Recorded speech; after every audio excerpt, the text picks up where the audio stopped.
Arsenal are paying £75 million, and about £7 million of it never reaches Newcastle. A flat fee, no add-ons, spread across 24 months, shaped entirely by a sell-on clause Lyon locked in back in 2022. Newcastle spent a summer refusing to move on price, and once you see what the French clause does to the money, the delay stops looking like stubbornness. On August 5th, 2026, reports broke that Newcastle United and Arsenal had settled on the terms of a £75 million transfer for Bruno Guimarães. While neither club issued an immediate formal announcement, the details of the agreement became public through trusted reporting. Arsenal secured the 28-year-old Brazil international and Newcastle captain on a clean, flat fee. Unlike typical modern deals that are filled with performance-related escalators or appearance bonuses, this agreement contains no add-ons. The payment structure itself creates a distinct financial reality for Newcastle.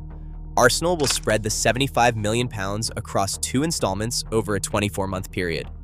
This payment schedule means the immediate cash flow landing in the Northeast is only a fraction of the headline figure. With the deal agreed, Newcastle granted Guimarães permission to leave their preseason training camp in southern Spain and travel to London for his medical. This permission allowed Guimarães to take the next physical step toward the move, but the headline fee only represents the starting point of what Newcastle actually keeps. The agreement on August 5th ended a deadlock that had run through the summer.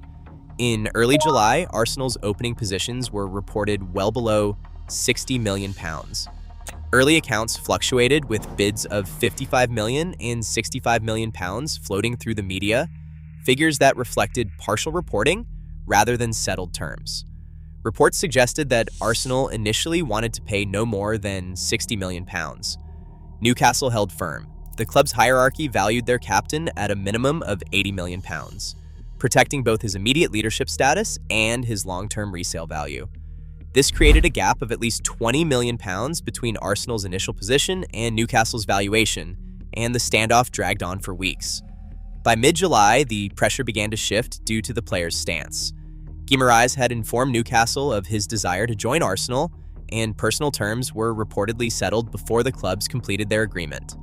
While this did not force Newcastle's hand, it established a clear preference for the midfielder and kept Arsenal focused on the transaction. The breakthrough began to take shape in August. Arsenal submitted a formal offer of £70 million, which Newcastle rejected on Monday, August 3rd. With the £80 million valuation still hanging over the talks, the clubs found a middle ground. Arsenal raised their bid while Newcastle compromised, lowering their demand to £75 million. This resolution allowed both parties to proceed. Why Newcastle settled for less than their £80 million demand remains tied to the complex terms of his original contract. On January 31st, 2022, Newcastle signed Guimarães from Lyon in a package reported at €50.1 million, with a base cost of £35 million. The French club secured a 20% sell-on clause, but it applies only to the capital gain, not the gross resale price. When Arsenal agreed to the £75 million fee, a simple 20% calculation suggested a £15 million payout to France. The actual math relies on the net profit. By subtracting the original £35 million purchase price from the £75 million sale, the profit margin is £40 million. Lyon's 20% share of this £40 million yields roughly £6 to £7 million. This leaves Newcastle with approximately £68 to £69 million before any other undisclosed fees. Because of this structure, every million Newcastle conceded during negotiations directly shrank their actual return, making each concession far more painful than a simple drop in the headline price. Arsenal bypassed younger development projects in favor of an established elite performer signed for immediate impact. At 28 years old, Bruno Guimarães is a senior Brazil international who has captained Newcastle through high-pressure Premier League campaigns.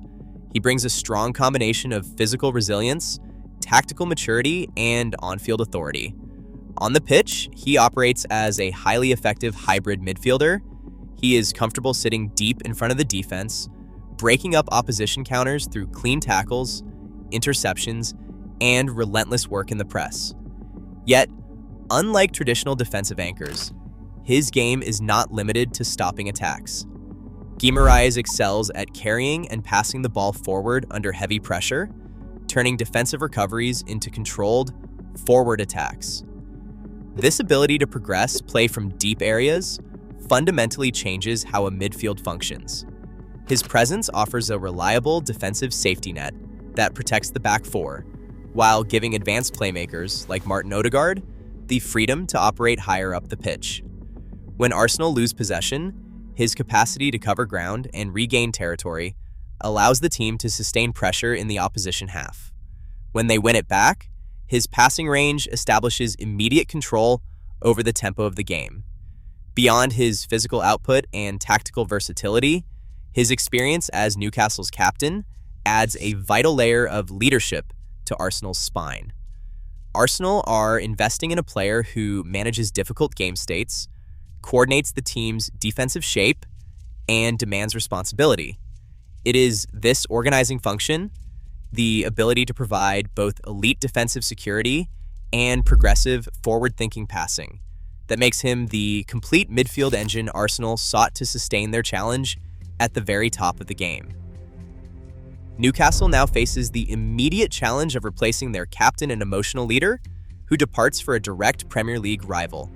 Beyond the blow to dressing room authority and supporter connection, the financial structure of the transfer limits how Newcastle can react. With the sell-on payment to Lyon and the £75 million split over 24 months, Newcastle cannot simply reinvest the full headline fee in this transfer window. Instead, they must fund a replacement using a net return of roughly £68 million that arrives in staggered installments. Recruitment teams have targeted Borussia Dortmund's Felix Nmecha, a midfielder described as having shades of Bruno Guimarães.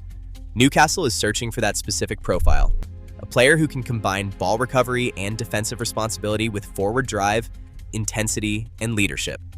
Rebuilding around this departure presents a far steeper challenge than Arsenal's task of integrating a finished product.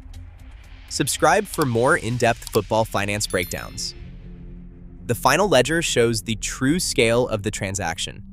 Arsenal's gross consideration stands at £75 million, but the cash flow is fragmented. Because of the contract signed in January 2022, Lyon's reported entitlement of £6 to £7 million is carved out of the profit. This leaves Newcastle with roughly £68 to £69 million before any undisclosed deductions. Since Arsenal are spreading the payments over 24 months, the immediate cash landing in Newcastle's accounts is only a fraction of that net figure. While the final paperwork and club confirmation will settle the exact decimals, the structural reality remains. Headline transfer fees are rarely single, undivided payments. They are complex financial routes mapped out years in advance. Today, a transfer is no longer just a sporting decision, it is a complex debt negotiation. As financial regulations tighten, the clubs that master these hidden paper trails will dominate the pitch. The headline fee is merely theater. The real game is won in the margins.